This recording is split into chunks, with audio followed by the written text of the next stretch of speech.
মাননীয় দুর্নীতি দমন কমিশনের সামনে যারা উপবিষ্ট সুশীল সমাজের সভ্যবৃন্দ এবং যারা সাংবাদিকবৃন্দ, সবাইকে আমার সালাম ও শুভেচ্ছা। আলোচনা আসবে, তারপরে কিভাবে সেটা দুর্নীতি হচ্ছে, কোন কারণে হচ্ছে, কি করে আমরা সেটাকে নির্মূল করতে পারা যায়। তবে আমি একটু প্রথমে শুরু করি জাতির জনক বঙ্গবন্ধু শেখ মুজিবুর রহমান। আমরা জানি যে তিনি তার মতো একটা টাওয়ারিং পার্সোনালিটি, এত কষ্ট করে বলা হয়েছে যে এখানে একটা ওয়েলফেয়ার স্টেট হবে, এখানে একটা গণতান্ত্রিক রাষ্ট্র হবে, স্ট্রাকচার ডেভেলপমেন্ট সহ অনেক ক্ষেত্রে, এবং সেখানেও দুর্নীতি না হলে আমরা আমাদের অগ্রযাত্রা কিংবা উন্নতিটা আরো বেশি হবে। এখন অনেকেই all the people having white collar, আমাদের ডক্টর, আমাদের ইঞ্জিনিয়ার, আমাদের টিচার টার্ম উদ্ভাবন করেছিলেন, সেটাকে বলে হোয়াইট কলার ক্রাইম। যে সমস্ত লোক সাদা কলার থাকে, যে সমস্ত কর্পোরেট ক্রাইম এবং মানি লন্ডারিং, এটা কিন্তু অসম্ভব রকম বেড়ে গিয়েছে। এবং আপনি দেখবেন যে যেটা সোশিওলজিতে কোনো ঘটা ডাকাতি করে, এইটার ইম্প্যাক্ট অন দি ইকোনমি এটা খুব বেশি না। কিন্তু এই যে বড় বড় লোক যে হাজার হাজার কোটি টাকার যে দুর্নীতি করে, সেইটার ইম্প্যাক্ট কিন্তু ইকোনমিতে। আমরা দেখতাম যে দুর্নীতি এই মাত্রায় ছিল না, এবং তখন দেখতাম যে যে লোকটা দুর্নীতি করে তার জন্য একটা সোশ্যাল স্টিগম্যাটা কিংবা সামাজিক নিন্দা ছিল। এখন কিন্তু দুর্নীতির জন্য কোনো সামাজিক নিন্দা নাই। এখন কিন্তু যে দুর্নীতি করে, যার টাকা আছে, যার গাড়ি আছে, সে সবচেয়ে সম্মানিত ব্যক্তি। এবং এটা নিয়েও আপনার সোশিওলজি, ক্রিমিনোলজিতে রবার্ট কে মার্টন তারা আমেরিকাতে অনেক থিওরি দিয়েছেন, হ্যাঁ, যে কিভাবে এই যে দুর্নীতিবাজ লোকজন তারা সম্মানিত হচ্ছে, এবং তখন সৎ লোকের ভিতরে একটা হতাশা জন্ম নিচ্ছে।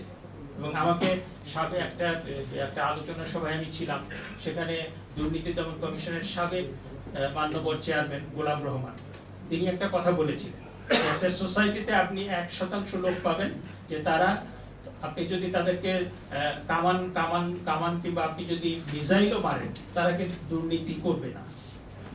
1% মানুষ পাবেন যে তাদের আপনি ধর্ম বলেন, নৈতিকতা বলেন, আপনি তাদের ট্রেনিং করান, বিশুদ্ধ কোনো পাতা থাকলে সেটা দিয়ে আপনি গোসল করিয়ে দেন, তারা দুর্নীতি থেকে নিবৃত্ত হবে না।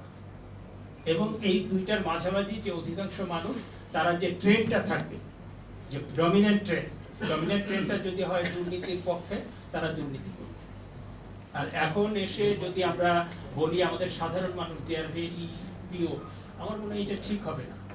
কারণ এখন আমাদের পুরো সমাজে মূল্যবোধের অবক্ষয় যেভাবে হয়েছে, এবং আমি চারপাশে দেখি যে সেই সবজি বিক্রেতা থেকে শুরু করে, মাছ বিক্রেতা থেকে শুরু করে, all the people are crazy for money and power, particularly money. হ্যাঁ, তো সেই জায়গাতে আমার কাছে মনে হয় যে খুব কঠিন। আপনি যদি একদম পরিবার থেকে, আপনি যদি ব্যক্তি থেকে মূল্যবোধের চর্চা, নৈতিকতার চর্চা, আমরা যদি প্রত্যেকে প্রশ্ন করি যে আমি দুর্নীতি করব না, আমি যে মানে হালাল রুজি যদি না হয় তাহলে আমি সেটা গ্রহণ করব না, এবং আমার পরিবারকে দিয়ে সেই রুজি আমি চালাবো না। আমার বাড়িতে যদি প্রশ্ন করে, যদিও এই সমস্ত কথাগুলো একটু অন্যরকম মনে হবে, কিন্তু আমি মূল্যবোধ, নৈতিকতা এখান থেকে। তারপরে আপনি যান প্রাতিষ্ঠানিক জায়গাতে, যে আপনার অ্যান্টি কারাপশন কমিশন কতটা কাজ করছে, আপনার ডিপার্টমেন্টাল মেকানিজম কতটা কাজ করছে। অ্যান্টি কারাপশন কমিশনে তো পরে আসবে। একজন বিশ্ববিদ্যালয়ের শিক্ষক, তার যদি মোরাল টার্পিটিউডের কোনো অভিযোগ আসে, সেটা বিশ্ববিদ্যালয় তদন্ত করবে। একজন পুলিশ কর্মকর্তার যদি কোনো অনিয়মের অভিযোগ আসে, সেটা ডিপার্টমেন্টাল অ্যাকশন নেওয়া হবে। ডিপার্টমেন্টাল অ্যাকশন যদি সাফিসিয়েন্ট হয়, দুর্নীতি দমন কমিশন আসার কোনো দরকার নেই। এখন দুর্নীতি দমন কমিশন আমি যেটা দেখছি, সেখানে আমি দেখছি যে কয়েকটা আপনার প্রথমত প্রাতিষ্ঠানিক কাঠামো খুবই দুর্বল। একজন চেয়ারম্যান, 2জন কমিশনার, এবং তার যে ইয়েটা 24টা জেলায় বোধহয় নাই। আমাদের এখানে দুর্নীতির ভলিউম যেভাবে বেড়েছে, সেটাকে আপনি নির্মূল করার জন্য, সেটাকে কমানোর জন্য যে প্রাতিষ্ঠানিক কাঠামো দরকার, সেটা তো নাই। আর দ্বিতীয়ত দেখেন, আমাদের এখানে কিছু পরিসংখ্যান পাচ্ছি, বিগত সময়ে দুদকে দায়ের করা বিচারাধীন প্রায় 3000 মামলার মধ্যে গত এক বছরে, এটা হচ্ছে 21 জানুয়ারি 2024 বাংলা ট্রিবিউনের রিপোর্ট, যে 3000 মামলার ভিতরে গত এক বছরে মাত্র 303টি মামলা নিষ্পত্তি হয়েছে, এবং সেই মামলা হচ্ছে 10%। এবং এরকম অনেক মামলা।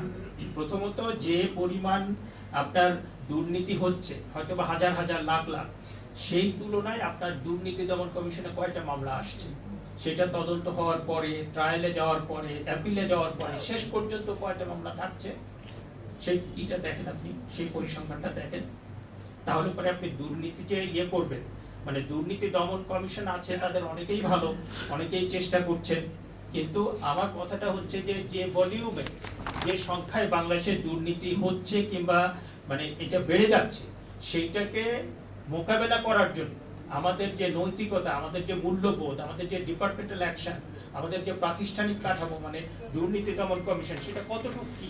এবং আপনি দেখেন যে দুর্নীতি দমন কমিশনের 2004 সালের আইন, সেখানে যে সংজ্ঞাটা দেওয়া হয়েছে, যে ডেফিনেশন অফ করাপশন, খুবই ন্যারো। এটার মধ্যে কয়টা দুর্নীতির ইয়ে আসবে? If a public servant accepts, obtains or attempts to obtain any gratification other than legal remuneration as a motive or reward for doing any official act or for showing favor, এই করাপশনের ইসের ভিতরে, সংজ্ঞার ভিতরে কয়টা করাপশন আসবে? আমার কাছে মনে হয় যে ওই আমরা যদি হোলিস্টিক অ্যাপ্রোচ নেই, এবং বঙ্গবন্ধু যে কথা বলেছেন এবং মাননীয় প্রধানমন্ত্রী যে কথাটা বলেছেন যে হ্যাঁ আমাদের জিরো টলারেন্স, জিরো টলারেন্স নিয়েও আমাদের জয় মামুন ভাই তিনি সমালোচনা করেছেন। আপনি যদি মিন করেন, আমাদের সাকসেস স্টোরি নাইটা কিন্তু না, যে জঙ্গিবাদ কিন্তু আমরা মোটামুটি নির্মূল করেছি, ওটা জিরো টলারেন্স বলা হয়েছে, জিরো টলারেন্সই হয়েছে।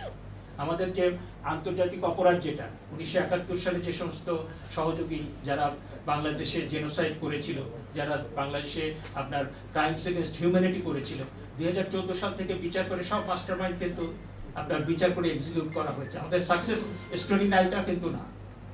আপনি যদি দুর্নীতি, এবং আমি আরো উল্লেখ করতে চাই, একসময় আমরা এসিড থ্রোয়িং এর কথা শুনতাম, এখন কিন্তু এসিড থ্রোয়িং কিন্তু সেভাবে নাই। ইফটিজিং এর কথা আমরা এক সময় দেখতাম যে খুব মানে অসহনীয় পর্যায়ে চলে গিয়েছে, সেটাও কিন্তু এখন নাই। সুতরাং আমার কাছে মনে হয় যে সাকসেস স্টোরি আমাদের আছে কিছু, অসংখ্য চ্যালেঞ্জ আছে, অসংখ্য সমস্যা আছে। আমরা যদি সবকিছুকে মানে হলিস্টিক অ্যাপ্রোচে, অন্তত কিছু কিছু জায়গায়, যে মাদক কিন্তু এখন ভয়াবহ সমস্যা।